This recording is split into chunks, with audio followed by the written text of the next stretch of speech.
After being reborn, the first thing I did was go to the hospital to terminate the pregnancy and then file for divorce from Jason. I didn't ask for custody of our son Jack or any other assets, just a seaside house in a small coastal town. I decorated the modest three-bedroom apartment warmly, filling it with parent-child themed furnishings. At first, Jack thought all of it was meant for him and dismissed it with disdain. That was until he discovered the pink children's room filled with dolls and the closet stocked with beautiful princess dresses. He became panicked. Both he and Jason thought I was sick, that I had lost my mind. Jack cried and demanded, "Mom, I'm your real son. Why won't you even look at me, yet you treat this imaginary daughter so well?" What he didn't know was that she wasn't imaginary. I really did have a beautiful, sweet daughter. She lives in my memories of my previous life. 6 months after settling in the coastal town, Jason called me to ask why. Our divorce had been uneventful, as simple as sharing a meal. We both assumed Jack would stay with the Gu family and didn't fight over custody. He never asked me why I wanted the divorce and coldly signed the papers. I thought he didn't care, just as he hadn't cared about my feelings throughout our marriage. But now, 6 months later, he suddenly wanted to know why. At that moment, I was in the freshly painted pink children's room, hanging a portrait, a woman holding a little girl sitting by a window. Outside, the sea sparkled blue, and wind turbines dotted the horizon. Golden sunlight fell on the little girl's face, masking her sickly pallor. I stared at her face, lost in thought. Why? I wanted to tell him, because we were supposed to have a daughter. Her name was Rose. She was beautiful and sweet, but unfortunately not healthy. While 70% of congenital heart defects can be detected during prenatal exams, she happened to be in the unlucky 30%. You briefly loved her, but your patience quickly wore thin amidst her frequent hospital stays and surgeries. You began staying out late, blaming the stressful atmosphere at home. While I was exhausted from caring for her, praying outside the ICU for death not to take her, and signing the papers to withdraw life support, you were cheating on me with your mistress. You even brought Jack along, letting him call another woman mommy. But I said none of that. Instead, I asked Jason, "Did you have breakfast with Miss Johnson today?" A year after settling in the coastal town, I met Jack again. I had just returned from a trip to Australia, backpack slung over my shoulder, and saw their figures standing in the hallway. I instinctively stopped, keeping my distance. Over time, I had thought of them less and less. They didn't like me, and my feelings for them had been worn away in my previous life by endless disappointment. I thought we would never meet again if I didn't seek them out. It was Jack who spoke first. At 6 years old, he was precocious, his childish voice sharp and cutting. The school organized a parent-child trip here. Grandpa and Grandma said I should visit you out of courtesy. That's how the Gu family shows manners and dignity. I nodded silently. He and Jason looked so alike, not just their refined, superior features, but also the coldness in their eyes when they looked at me. In my previous life, when I broke down at Rose's funeral or climbed the rooftop of a 36-story building, they had looked at me with the same indifference. Jason had said, "Mary, stop being ridiculous." Jack had echoed, "Mom, stop being ridiculous." A month after the divorce, Jack had contacted me. He must have heard from someone that I had moved to the seaside town and called me to say mockingly, "I heard you redecorated with a children's room and got all parent-child sets for the household items? But I won't live with you, so don't waste your time." I calmly replied, Before hanging up, I heard him cheer. "Wow, Andy Johnson got me a new game console. Andy Johnson is the best." Then he hung up. My absence hadn't affected his life at all. He preferred games and Stella, the woman who always gave him games and played with him. But now, his cold expression suddenly cracked. Tears welled in those Jason-like eyes, and he glared at me, stubborn and defiant. Finally, he turned to run away, but tripped and fell with a loud thud.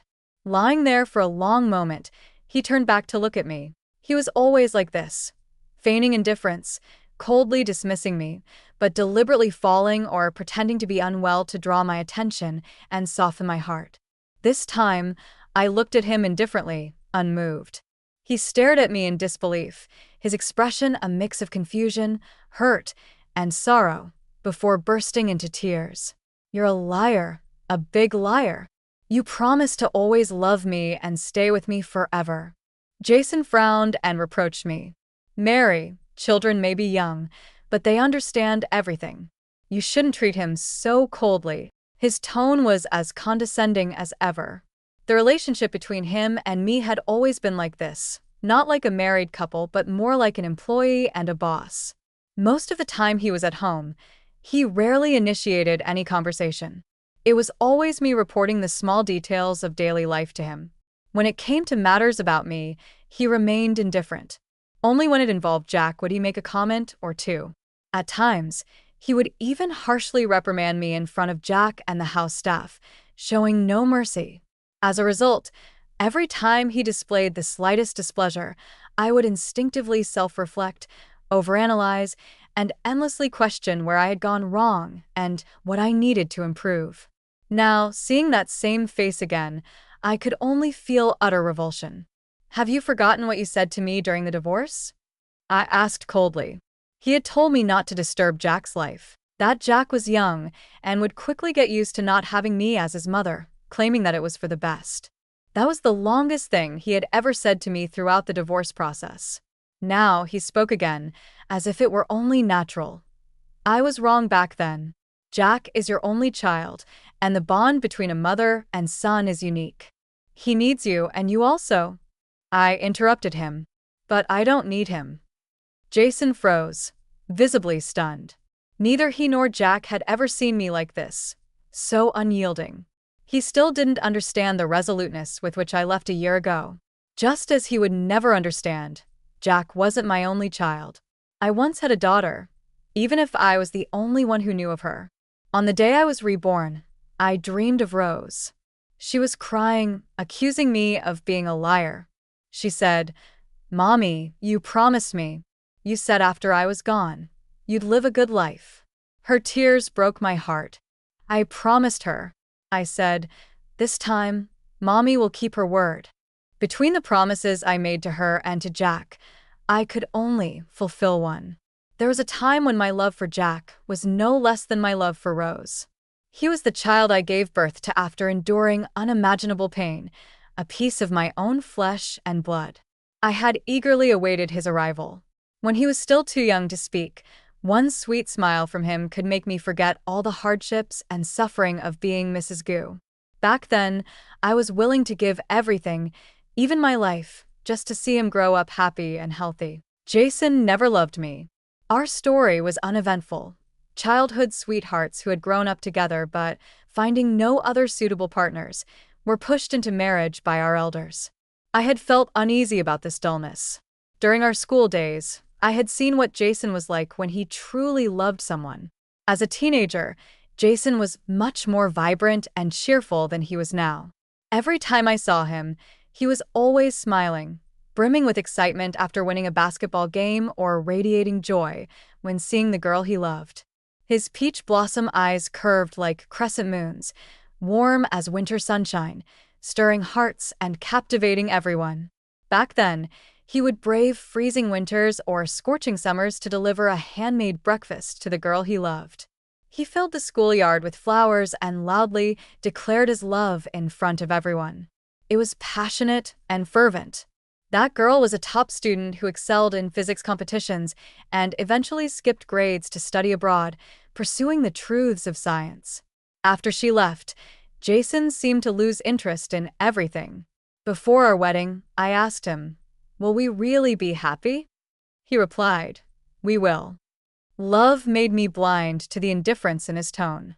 I consoled myself that people grow up and mature. His way of loving someone might have just become steadier. Then Stella Johnson appeared by his side, a young, beautiful game designer. Only then did I realize that Jason only knew how to love in one way. He began smiling at his phone while texting her, paying attention to lipstick shades he had never noticed before, researching women's perfumes, and staying up late testing new game releases with her. When he didn't come home one night, I went to his company in panic, only to find him having breakfast with another woman, meticulously peeling eggs for her, a kindness he had never shown me. Back then, I thought it didn't matter if Jason didn't love me. At least there was someone in the family who did. At least Jack loved me. I didn't know then that Jack didn't love me as much as I believed. This child would later hurt me in ways I couldn't imagine. That day ended in a fight. With their tempers, I thought Jason and Jack would never come back. But the next day, Jack appeared at my apartment building alone, a small backpack on his shoulders. The property manager called me while I was painting, a little girl in a princess dress running freely across Australia's beautiful plains. I didn't have any photos or videos of Rose. I was afraid that over time, I might forget what she looked like. So, I spent most of my time sketching her from memory, from her infancy to the moment her life stopped at 5 years old. I painted many portraits, filling every corner of my home. But later, I thought, how could Rose only exist on a hospital bed?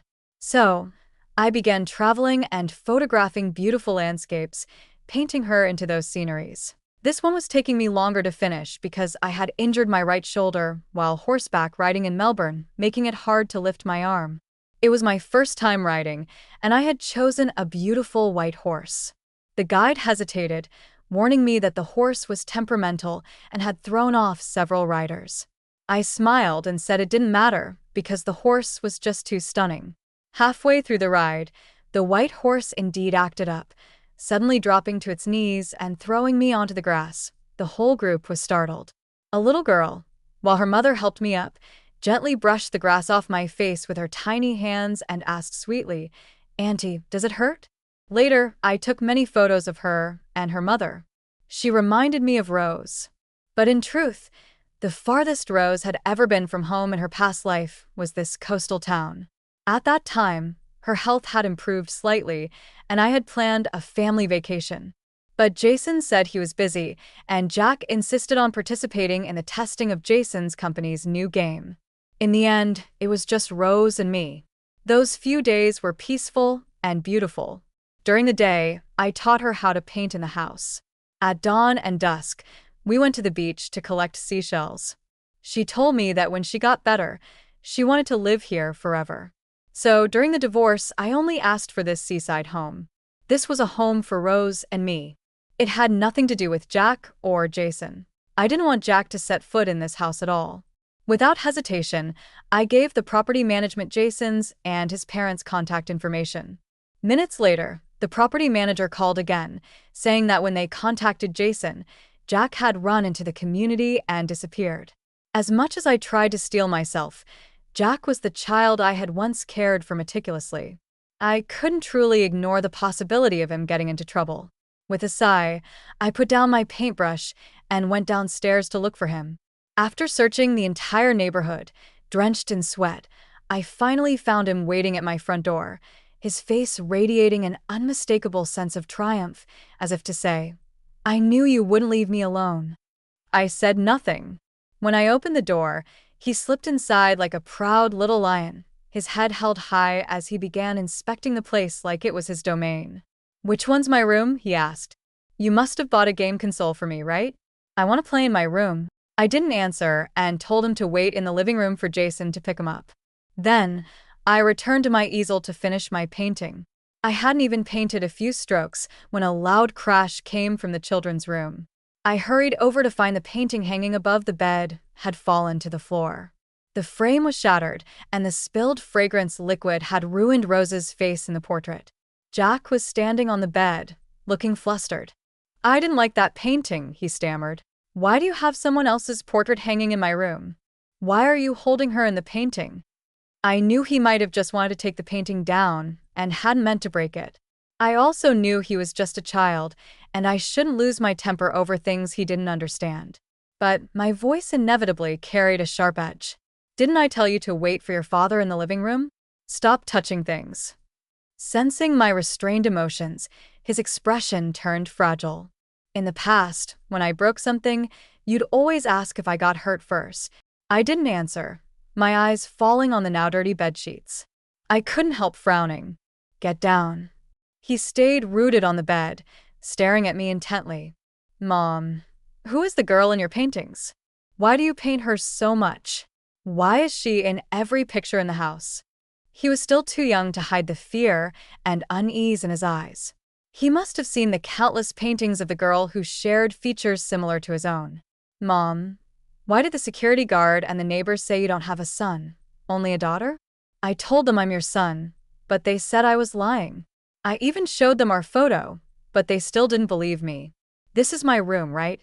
He jumped off the bed, as if trying to prove something, and opened the wardrobe. But when he saw it filled with princess dresses, he froze. Why are there so many dresses? Where are my clothes? Why don't I have any clothes? He searched the wardrobe frantically, but finding nothing, he turned to me with wide, tearful eyes, seeking an answer that could calm him. I looked into his tear-filled eyes, but remained silent.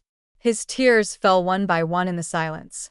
Then, suddenly overcome with frustration, he began crying and pulling the princess dresses out of the wardrobe, throwing them onto the bed.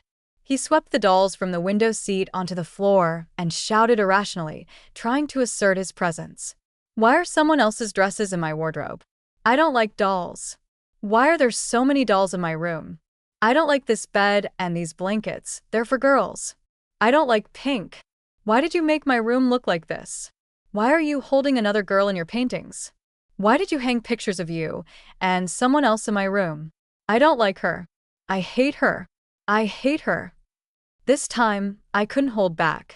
Jack, get out. This is not your room. There is no room for you here. When Jason arrived to pick him up, Jack looked panicked and told him, Dad, Mom's gone crazy. She keeps telling everyone she only has a daughter. When Jason and Jack returned a month later, their attitudes were noticeably cautious. Jason said, Mary, you're sick. He wanted me to video call my friends and family so they could convince me that the daughter I had painted, the one I told all my neighbors I loved deeply, didn't exist, that she was just a figment of my imagination. They pulled out our family photo album and forced me to reminisce with them. But our past was so thin, just like that album, that couldn't even be filled. There were barely any photos of the three of us together. Most of the pictures documented Jack's growth, interspersed with a few of Jason and me. As Jack grew older, perhaps it was natural for a boy to gravitate toward the parent who held more authority and provided better opportunities. He noticed Jason's indifference toward me and became reluctant to take photos with me as well. Now, they were holding that sparse album, recounting bits of the past, desperately trying to convince me that I'd never had a daughter. I chuckled coldly. Are you saying I'm crazy? Jason shook his head. No, Mary, you're just unwell. Then he pulled out a medical record and grabbed my hand, his voice even trembling slightly.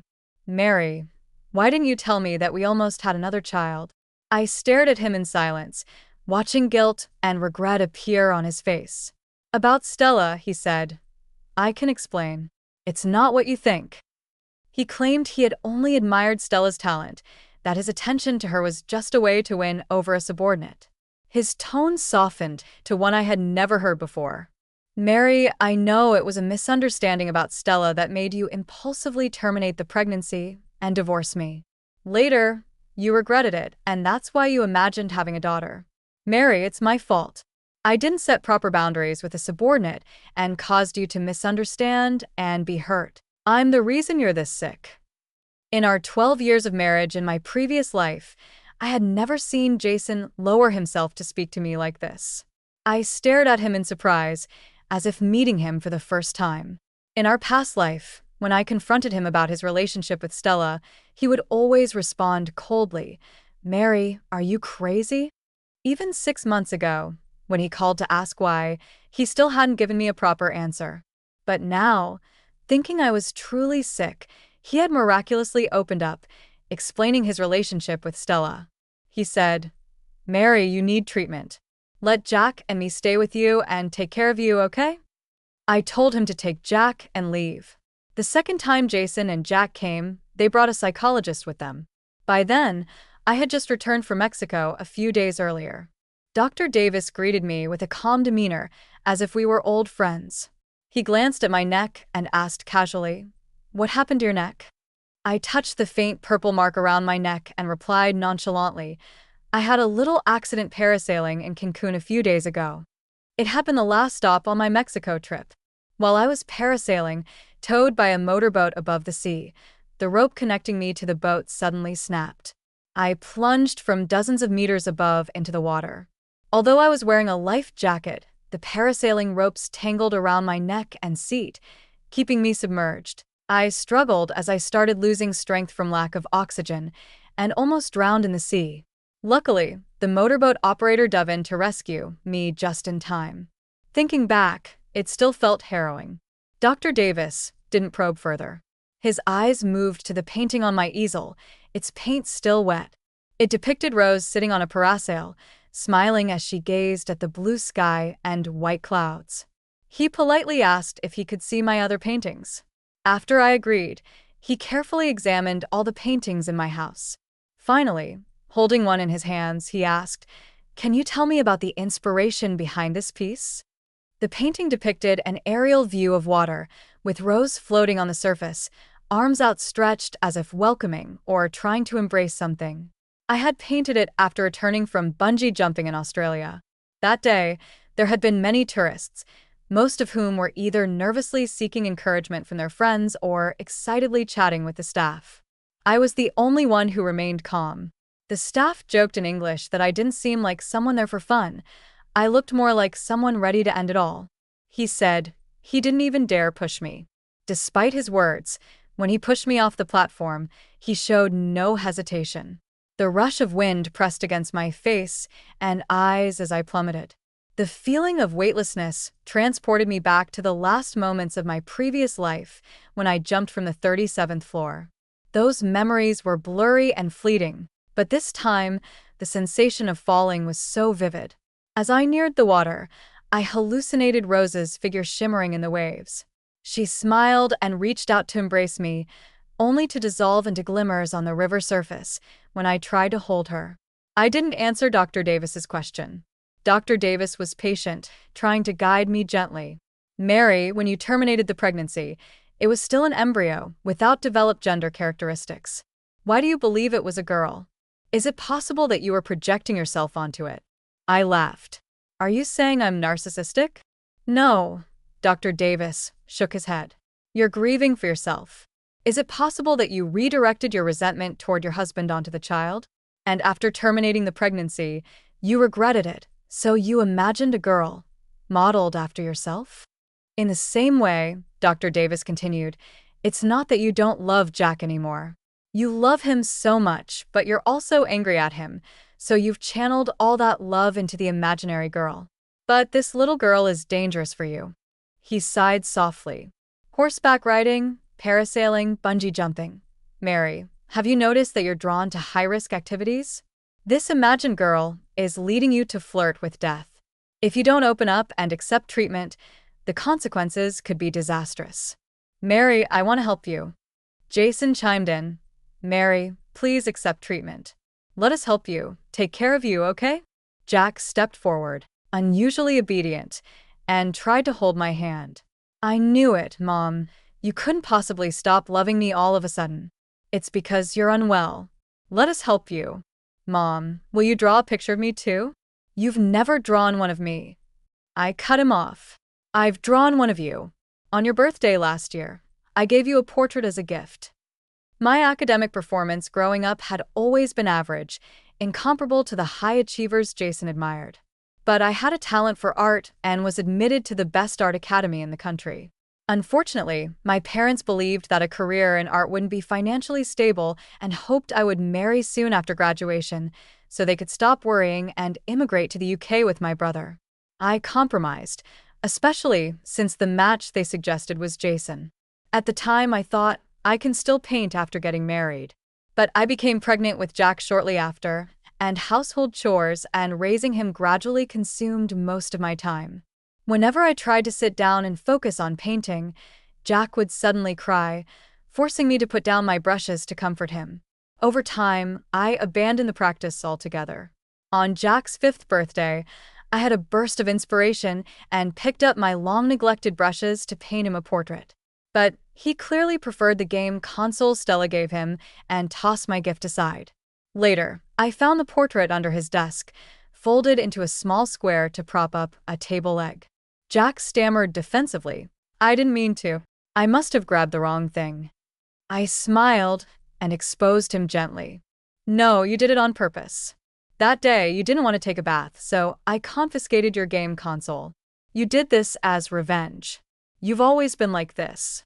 Whenever I do something that displeases you, you destroy the gifts I've given you or trample on my goodwill just to hurt me. Because you know I love you, that I care about you, and you want to see me hurt. Jack's face turned pale, and he mumbled incoherently, unable to respond. I glanced at Jason. I had long seen through his subtle attempts at reconciliation. For instance, in our previous life, Jack's school had never organized a parent-child trip. And with all the bodyguards and nannies in their family, how could Jack have run off without anyone worrying? Then there was Jason's wardrobe. In both my previous life and this one, he had stopped wearing the clothes I picked for him long ago. One day, a man who had never cared about shopping for clothes started buying his own. I later found out that all those clothes were gifts from Stella.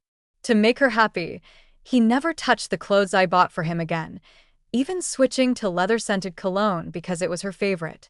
But now, on these recent visits, he deliberately wore the clothes I'd chosen and even sprayed on the woody cologne I liked. I didn't care. I didn't care why he suddenly wanted to reconcile after a year. I didn't care why, despite me stepping aside, he hadn't brought Stella to officially take my place. Because I didn't care, I didn't call him out. Jason, being the proud man he was, couldn't bring himself to apologize directly, even when seeking reconciliation. Instead, he used Jack as a pawn, hoping to soften my heart and make me come back on my own. Now that he believed I was sick, he seemed to have found an excuse to lower his pride.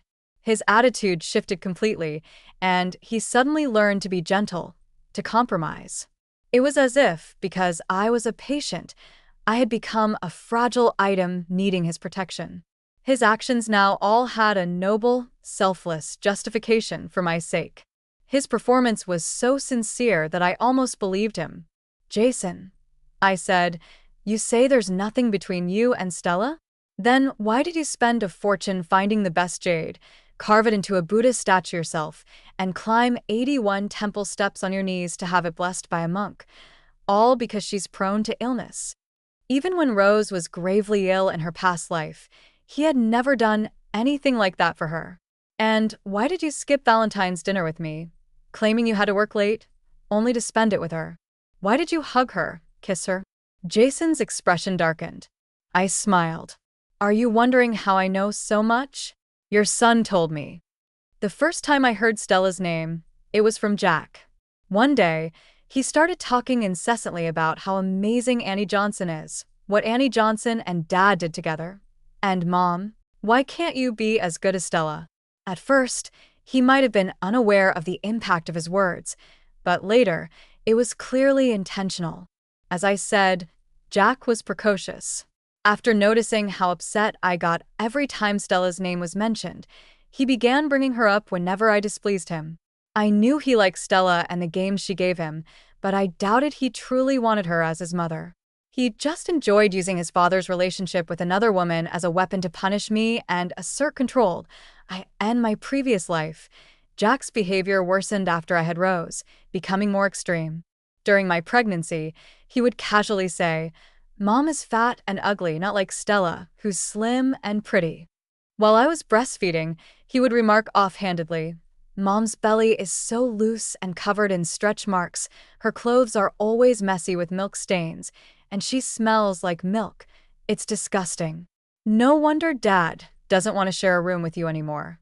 When I stayed with Rose during her surgeries and hospitalizations, Jack would occasionally drop comments about how Jason had given Stella this or accompanied her to do that.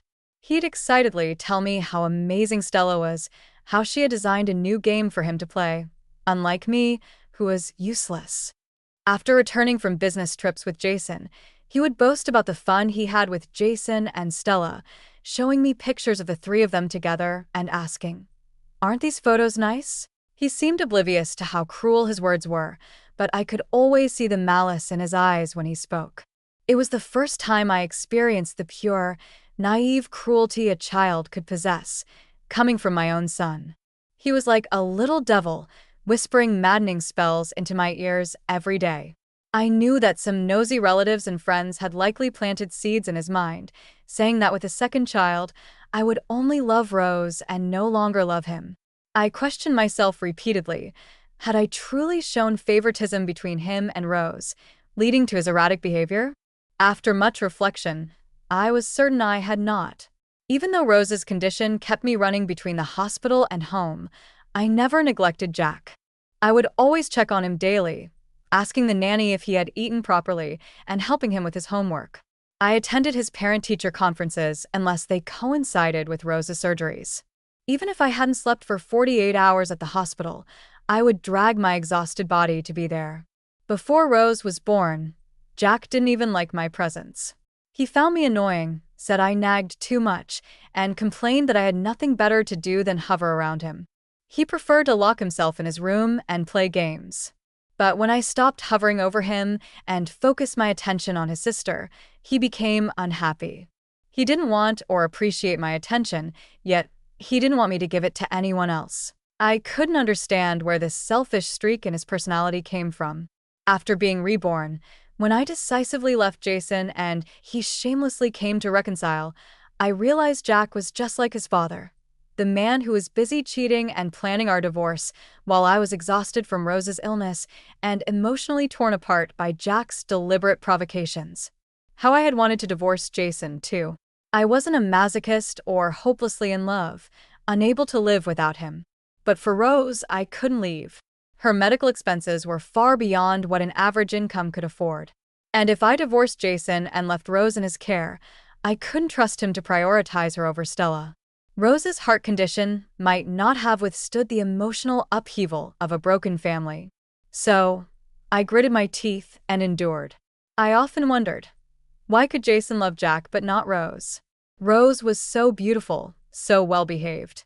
Even in the face of illness and countless surgeries, she only cried when the pain was unbearable. In the hospital, if she felt scared with only a nurse for company, she would still urge me to rest. She missed her father and brother, puzzled as to why they rarely visited her, but she never asked or complained. At just a few years old, she was heartbreakingly mature. After Rose died, I found a divorce agreement in Jason's study that had been prepared long ago. I finally understood. Her existence prevented him from filing for divorce. A man who asked for a divorce while his daughter teetered on the edge of death would face unimaginable public backlash. He couldn't afford to lose face. Unable to get rid of me, he took out his resentment on Rose. His indifference toward her didn't go unnoticed by Jack, who began to imitate him. Even though Rose adored her older brother, Jack never wanted to spend time in the hospital with her. When I forced him to come, he would sit in a corner with his head down, playing games. If Rose tried to talk to him, he would barely acknowledge her. Worse, when I wasn't around, he would deliberately provoke her, just as he did with me. On the day Rose passed away, her 5th birthday, I had called Jason, begging him to come home that evening so we could celebrate as a family of 4. My gift to Rose was a painting, the one I later recreated after being reborn and hung in the children's room before Jack destroyed it. In the painting, I held Rose as we sat by a bay window, the blue sea and rows of wind turbines outside. Golden sunlight bathed her face, masking her sickly pallor. Rose loved the painting and kept it by her side, looking at it frequently. But when it was time to light the candles on her birthday cake, Jason still hadn't come home. I saw the disappointment in Rose's eyes. I retreated to the kitchen to call Jason, but he didn't answer. As I returned to the living room, still pondering how to explain his absence, I heard Jack's voice dripping with contempt as he looked at the painting. "Ugly," he sneered. "Your face is as pale as a ghost. At my school, girls as ugly as you are hated by everyone. No wonder Dad doesn't want to spend your birthday with you." Rose's face turned ashen in an instant. I couldn't believe my ears. Could it be that, in all the moments I wasn't watching, Jack had been this cruel to her all along? In all the years Jack had grown up, I had never once laid a hand on him. But this time, I couldn't control myself and slapped him across the face. He clutched his cheek, staring at me in shock before yelling angrily, "Dad is out on a date with Annie Johnson. He's not coming back to celebrate the birthday of this sickly brat. Call him as many times as you want. It's useless. And from now on, I won't celebrate her birthday either. Dad will divorce you, marry Annie Johnson, and we'll be a family of 3 without her, without you." Rose clutched her chest and collapsed on the spot. That day, as I held her limp body in the ambulance, I prayed desperately for heaven's mercy one last time. But after their efforts, the doctors told me there was nothing more they could do. Rose's condition could no longer withstand another surgery, and they advised me to let her go. I stared at the frail and pained Rose on the hospital bed, my mind buzzing and utterly blank. I frantically called Jason over and over, but he never answered. Later, I learned he was in Stella's bed. In the end, I signed the consent form to cease treatment on my own. I watched as the doctors removed Rose's oxygen tube and turned off all the machines. Jason was the last to arrive at the hospital, long after his parents, even after the funeral home staff. When he finally rushed in, he demanded to know why I hadn't waited for him, why I had made the decision to stop treatment without him. I thought, wait for what? For you to crawl out of your lover's bed and put on a show of fatherly grief at Rose's deathbed? To save your reputation while my Rose suffers a few more agonizing hours? I looked at him, then at Jack standing far behind the hospital room door, their expressions eerily alike, cold and detached. One was busy cheating while his daughter struggled on the brink of death, skipping her last birthday.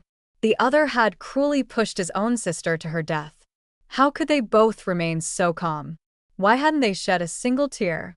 At that moment, I found them terrifying. I knew these were events from my past life, things that hadn't happened yet in this one and never would. Perhaps I shouldn't judge a 6-year-old Jack for crimes he hadn't committed. But I couldn't help it.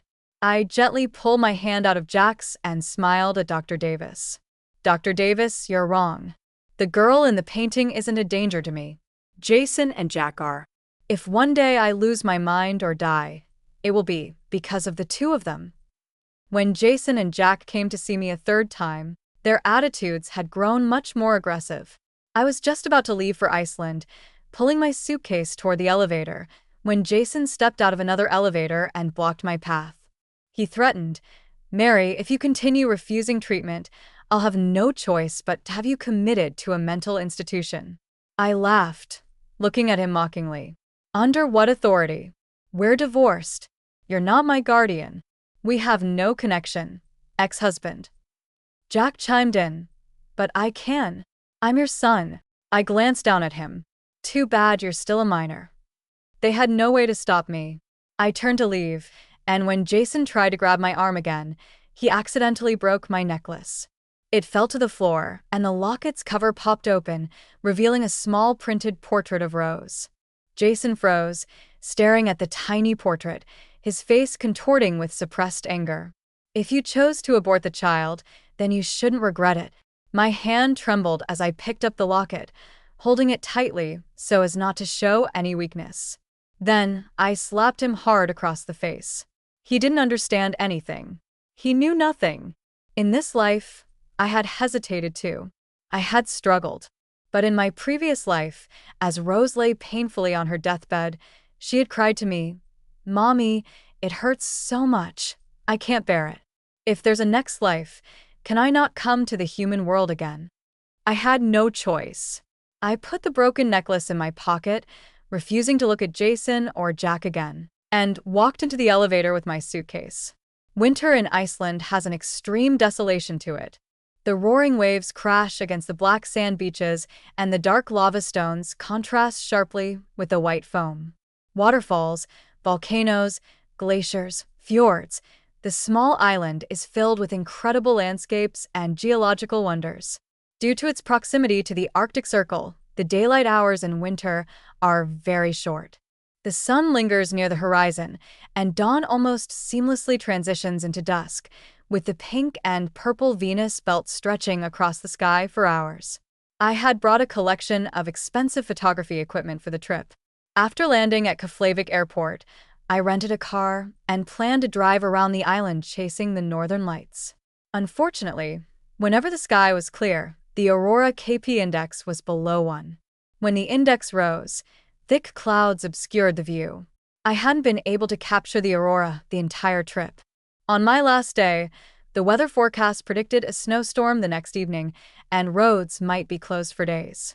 Reluctantly, I decided to abandon the remainder of my itinerary. Not seeing the aurora left me feeling unfulfilled. Though the KP index that night was still only 1, the skies were clear, so I decided to try my luck one last time. I drove out to an open field and waited in the car until 3 a.m., but the sky remained dark. Defeated, I decided to give up. But sometimes fate likes to play jokes. Just as I started the car to leave, the aurora appeared.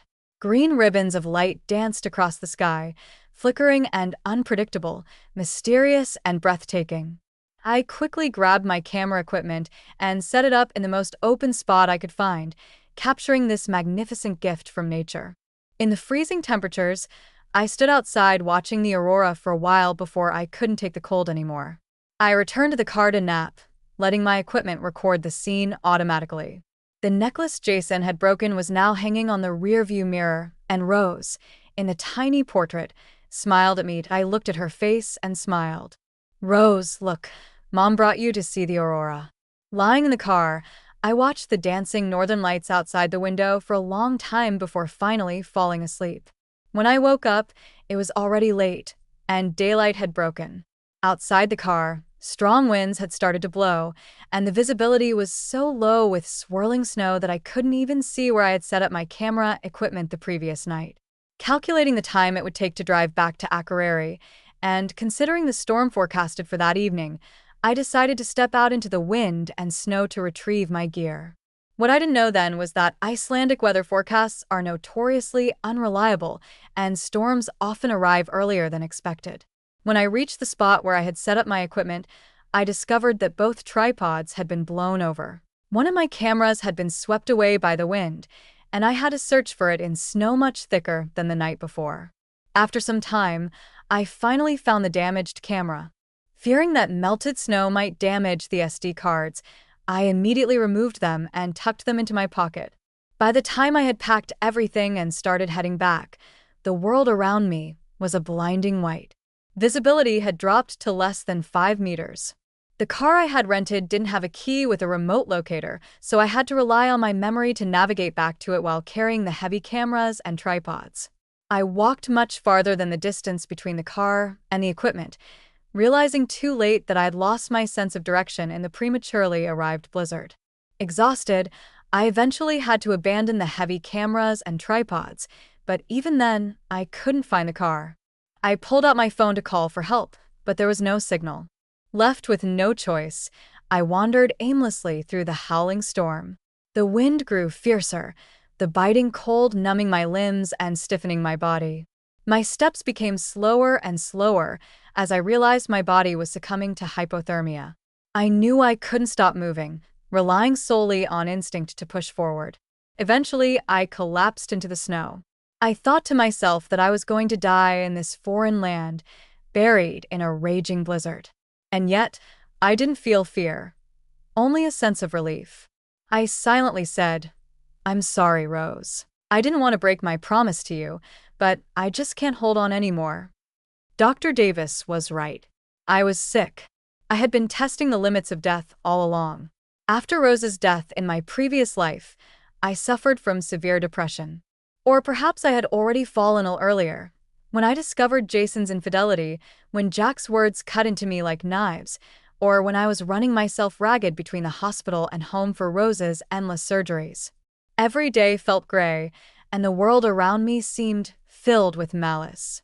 My husband and son were so cold, and my daughter was so pitiful. No matter how hard I struggled, how much effort I put in, I was always exhausted, unable to see any light or hope ahead. But for Rose, I forced myself to endure. I pretended everything was fine, acting as though the cracks in our family and the ugliness of her father and brother didn't exist, just to protect her. When Rose passed away, all the emotions I had suppressed came crashing down, devouring me like an abyss.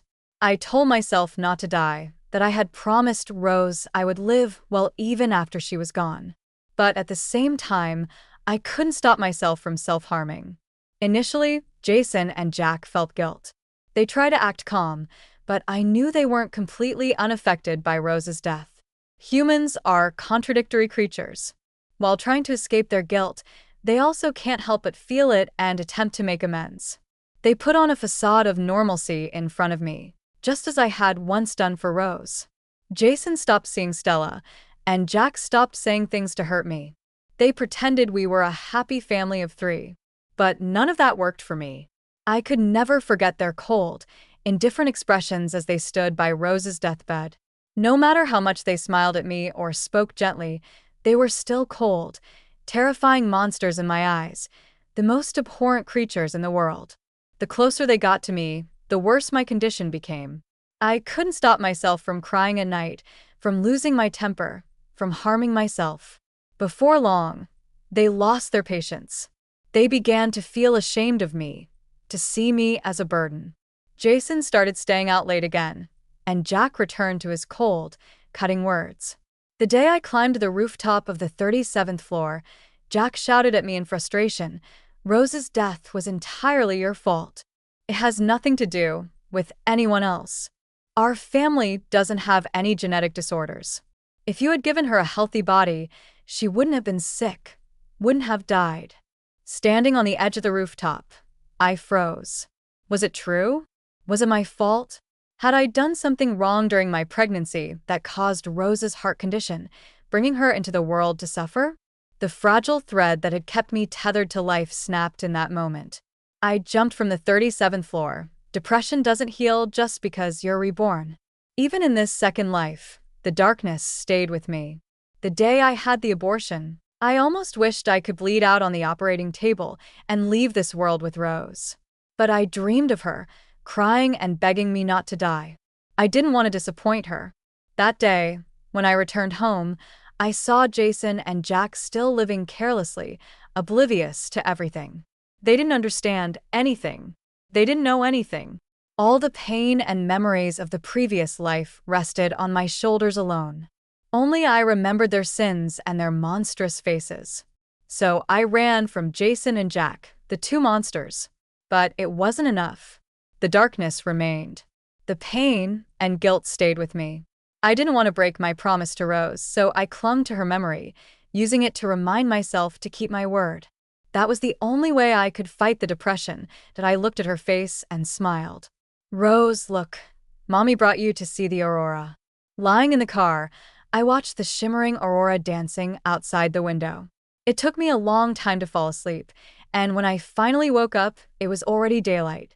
Strong winds had started blowing outside, and snow was swirling wildly, reducing visibility so much that I couldn't even see where I had set up my equipment the night before. I calculated the time it would take to drive back to Akureyri, factoring in the forecasted evening snowstorm, and decided to head out into the snow to retrieve my equipment. At the time, I didn't know how unpredictable Iceland's weather could be, and that the snowstorm might arrive earlier than expected. When I reached the spot where I had set up my gear, I found both tripods knocked over by the wind, and one camera had been blown away. I searched for it in the now significantly deeper snow and finally found it, damaged. Worried that melting snow might ruin the SD cards, I quickly removed them and tucked them into my pocket. As I began walking back, the landscape around me was a blinding white. Visibility had dropped to less than 5 meters. My rental car didn't have a remote key finder, so I had to rely on my sense of direction. Carrying the heavy tripods and cameras, I walked for what felt like an eternity, far longer than the distance between my car and the equipment. That's when I realized I had lost my way in the blizzard. Exhausted, I eventually abandoned the heavy tripods and cameras, but even then, I couldn't find the car. I pulled out my phone to call for help, only to discover there was no signal. All I could do was wander blindly in the howling wind. The storm grew fiercer, with icy gusts hurling snow into my face. My limbs went numb as my body temperature dropped.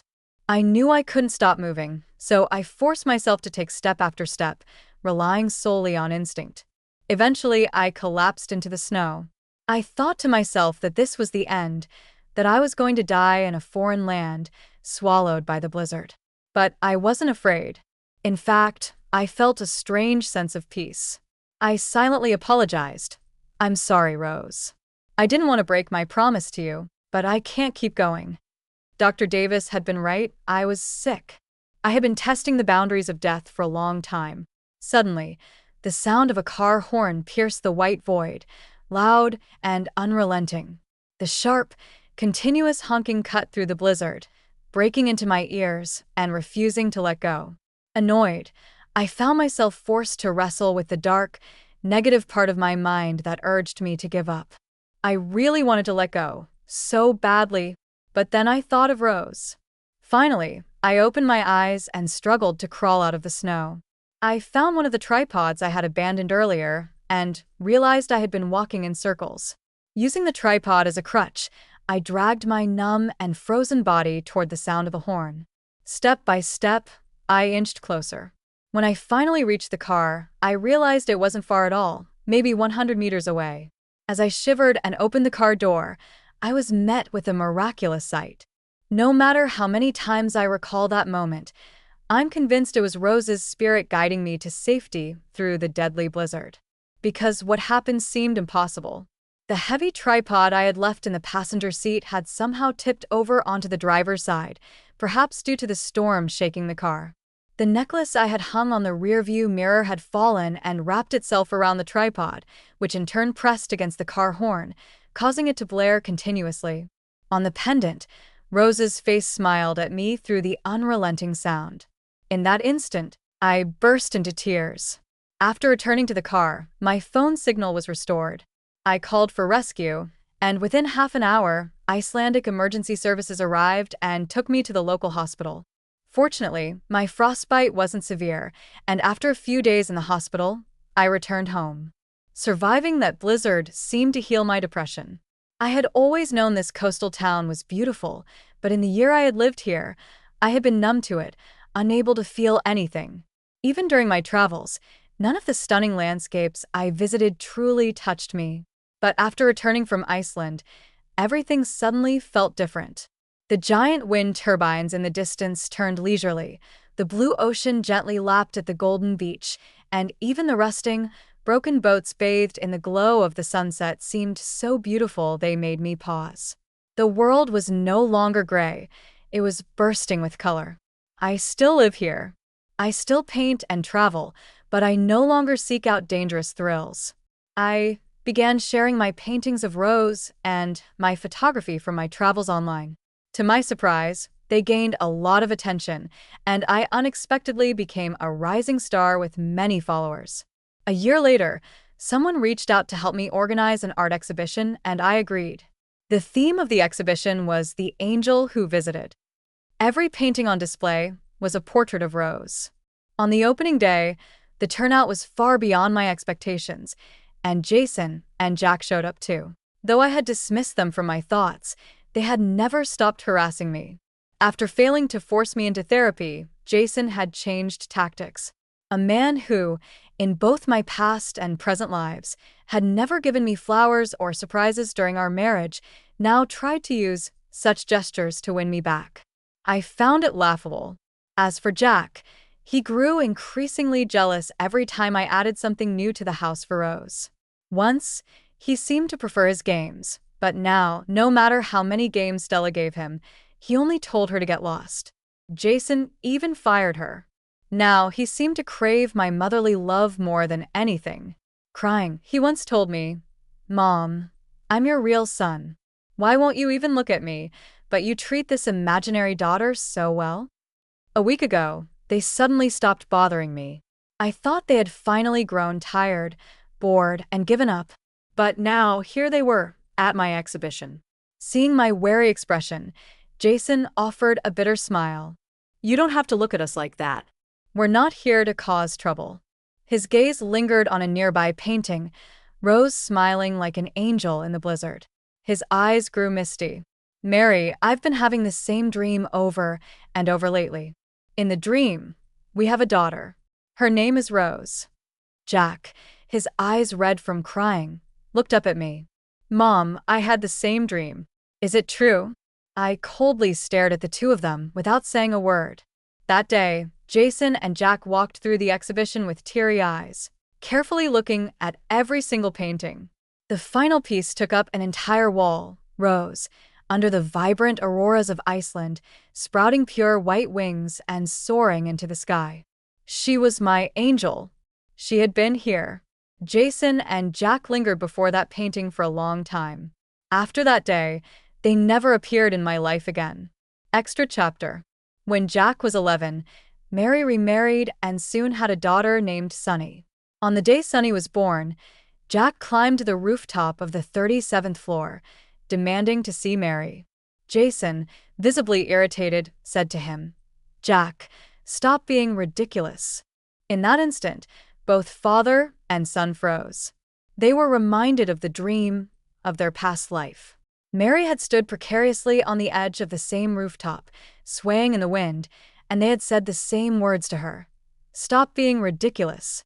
The sight of Mary falling and the blood splattering that followed, along with the pale lifelessness of Rose on her deathbed, had haunted Jason for years. Mary's assessment of him had been accurate.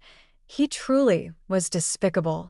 He had always found her too dull, too quiet, too invisible. Every day, she repeated the same tasks, wore similar clothes, and lived like a background character in his life. Only after the divorce, when Mary left without looking back, did Jason realize his feelings for her. She had been like a gentle rain, silently seeping into every part of his life. When she suddenly disappeared, it left a gaping void in his heart, impossible to fill. He found himself instinctively calling her name when he couldn't find something, or turning around with the illusion that she was still waiting behind him. One night, as he reached for her in his sleep and found nothing, his longing for her overwhelmed him, consuming what little sanity he had left. He became determined to win her back. But back then, Jason didn't understand anything. He thought he had hidden his affair with Stella well. He believed that Mary, who had loved him so deeply, would come back to him the moment he lowered his pride and extended an olive branch. He didn't know that Jack had told Mary everything. He didn't know the things he had done in their past life. He didn't understand why Mary's gaze was so cold, so mocking, as though he were filth. Then he had the dream. In the dream, just as in this life, Jason came to his senses after Mary's death. He realized his feelings for her too late, consumed by guilt, heartache, and longing that almost drove him mad. He felt he had to do something, anything. In his anger and pain, he sought revenge against Stella. He drove her out of the company, ruined her career, and left her drowning in debt. Eventually, with no options left, Stella turned to selling herself. She contracted a disease and, in her madness, came back to confront Jason, plunging a knife into his chest. "You think I forced you to cheat? That I forced you to sleep with me? It was you. You couldn't control yourself. How dare you blame me for everything?" she screamed as the knife pierced his heart. She was right. Jason was a disgusting man, always shirking responsibility and avoiding the truth. He knew Rose's congenital heart condition might have been triggered by the stress Mary experienced during her pregnancy when she discovered his affair. But he didn't want to admit it. So, he ignored Mary's pain, ignored Rose's suffering, and used his affair to numb himself. Even on the day Rose died, he refused to accept his fault. He blamed Stella for distracting him with her body and for setting his phone to silent, causing him to miss Mary's calls and Rose's last birthday. He blamed Mary for signing the consent form to end treatment, for ending Rose's life too soon, denying him a final goodbye. It was always their fault, never his. Mary had been right. He was a terrifying monster, grotesque and devoid of remorse. He deserved to lose Mary's love. He was unworthy of it. After that dream, Jason no longer dared to see Mary. He didn't truly want to let her go. He still wanted to cling to her. But he feared her cold gaze, which reflected all his darkness and exposed his filth for what it was. So, He forced himself and Jack not to disturb her. Jason also resented Jack. He blamed Jack for pushing Rose to her death, for driving Mary to the rooftop in the first place. Even though he hadn't guided Jack properly or stopped his malicious behavior, Jason convinced himself it wasn't his fault. It was all Jack's fault. Jack, just 11 years old. In their previous life, after Mary's death, Jack fell into severe depression. Mary had said that Jack's flaws mirrored Jason's, and she hadn't been wrong. Just as Jason only knew regret after her death, Jack only realized how much he loved his mother, the mother he had tormented, after she was gone. Jack began crying uncontrollably for no reason, throwing tantrums over trivial things, and resorting to self-harm whenever no one was watching. Jason observed all this with indifference, unwilling to intervene. In that past life, Jason never knew what happened to Jack after his own death. But in this life, after having the same dream about their past, Jack began exhibiting the same symptoms of depression. He constantly begged to see Mary and often clutched his chest, asking Jason, "Dad, my heart hurts. Do I have the same heart disease as my sister? If I get heart disease too, will Mom and Rose forgive me?" But every hospital visit revealed that Jack was perfectly healthy. When Jack grew older and came to understand the concept of psychological effects, he stopped asking Jason if he had the same heart condition as Rose. However, he continued insisting on seeing Mary. Under Jason's strict supervision, Jack could only observe Mary's life from afar, through social media, through others. When Jack discovered that Mary had a new boyfriend, he began to provoke Jason in the same way he used to provoke Mary. He deliberately told Jason about Mary's outings with her boyfriend, the gifts she received, the moments they shared, and their kisses. When Mary accepted the man's proposal, Jack repeated it to Jason endlessly. "Mary is getting married," he would say, over and over again, recounting how happy she seemed after leaving them. In tormenting Jason, Jack was also punishing himself. Through this repeated agony, Jason finally understood what Mary must have felt when Jack hurt her. He finally realized why Mary had so resolutely decided to leave their son behind. Jack was just like Jason, a grotesque monster. When Jason learned that Mary was getting married, he nearly went mad. He wanted to confront her, to grab her and shout, "How can you get married? How can you love someone else? Have you forgotten Rose?" But he restrained himself. Even though he wasn't invited, he sent her a dignified wedding gift. When he heard that Mary was pregnant and later had a daughter, Jason was heartbroken but no longer as reactive. It was Jack who caused a commotion. But on the day they stood on the 37th floor rooftop and both froze at the words, "Stop being ridiculous," Jack quietly descended from the rooftop on his own and never mentioned wanting to see Mary again. Together, they scrolled through Mary's social media. One fan asked her why, after painting so many portraits of Rose, she had named her daughter Sunny instead of Rose. Mary replied, "Rose is Rose and Sunny is Sunny." Others may not have understood, but Jason and Jack did. Sunny wasn't a replacement for Rose. She wasn't there to fill the void left by Rose's absence. Mary was a good mother who never played favorites among her children. Later, Jason donated half of his fortune to charity, establishing a foundation for children with cardiovascular diseases. As Jack grew older, he repeatedly reflected on the dream about his past life and his own malicious actions. Though he liked video games and admired Stella's game design skills, he had never truly wanted Stella to replace Mary as his mother. At first, his behavior was an act of rebellion against Mary's control over him. Later, it stemmed from resentment. He hated how much of her time and energy Rose consumed. He feared that Mary, as others had suggested, would stop loving him once she had a sister. Even at 11, Jack likely knew that his deliberate attempts to provoke Mary and Rose were wrong. He hadn't truly wanted either of them to die. But cruel words, once habitual, slipped out too easily. In this life, Jack became much quieter. When he went to college, he didn't choose finance but pursued medicine, specializing in pediatric cardiology. During every break, he volunteered at children's hospitals. Both Jason and Jack tried to atone for their past in their own ways. Years later, Jack finally became a skilled pediatric cardiothoracic surgeon. He spent nearly every waking moment at the hospital, either consulting with patients or performing surgeries. He drove himself to the brink, as though healing more children could somehow cleanse the guilt in his heart. One day, he met a beautiful, well-behaved 5-year-old girl with the same congenital heart condition Rose had. Jack was her surgeon. The operation took place on her birthday and lasted 20 hours. It was a success. Jack walked out of the operating room with a smile on his face, utterly exhausted. Then right there, he collapsed. His heart stopped, and he passed away, still smiling.